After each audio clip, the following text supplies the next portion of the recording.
रही थी और हम लोगों का दिल चाह रहा था कि सुने और सुनते चले जाए, क्योंकि मदहुन नबी एक ऐसा नज़म है और एक ऐसी चीज़ है कि इंसान जितने भी सुने और दिल चाहता है कि सुनते चले जाए।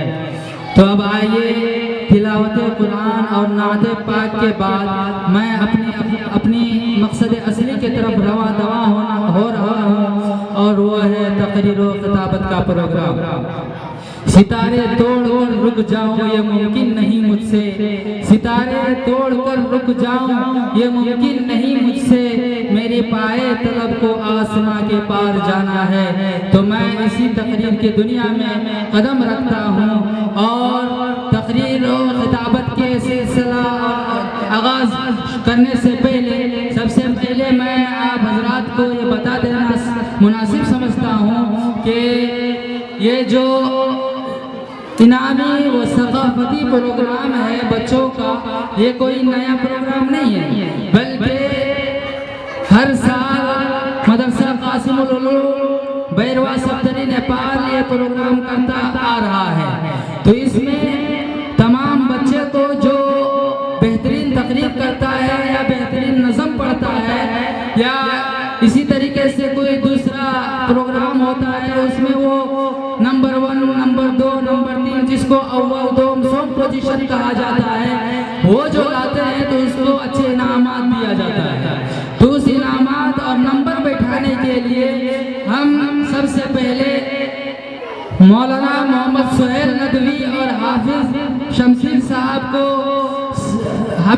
साहब से मौदवाना इल्तिमास करते हैं कि आप दोनों हकम के कुर्सी पर जलवा अफरोज होकर हमारी हिम्मत अफजाई फरमाएंगे।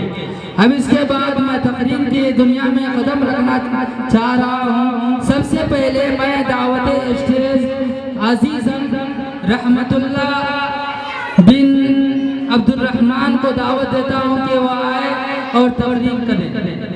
रहमतुल्लाह बिन अब्दुल रहमान।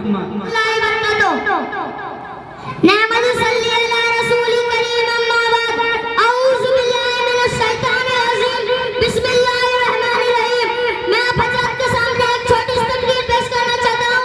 उसका अनुमान है खुदा तुमको किसने पैदा किया, किसने बड़ा किया, रोजी कौन देता है, पानी कौन बरसाता है, आफत से कौन बचाता है, आराम कौन देता है। अल्लाह अल्लाह अल्लाह अल्लाह हम सबका खालिक है, अल्लाह हम सबका मालिक है, अल्लाह हम सबका हाकिम है। अस्सलाम वालेकुम। माशाअल्लाह, ये अतफाल का बच्चा है जो आप लोगों के सामने आया और तकरीर करके चला गया, बहुत अच्छा। अब इसके बाद जोया बिन्त जालिमीन को दावत देते हैं कि वो आए और तकरीर करें। जोया।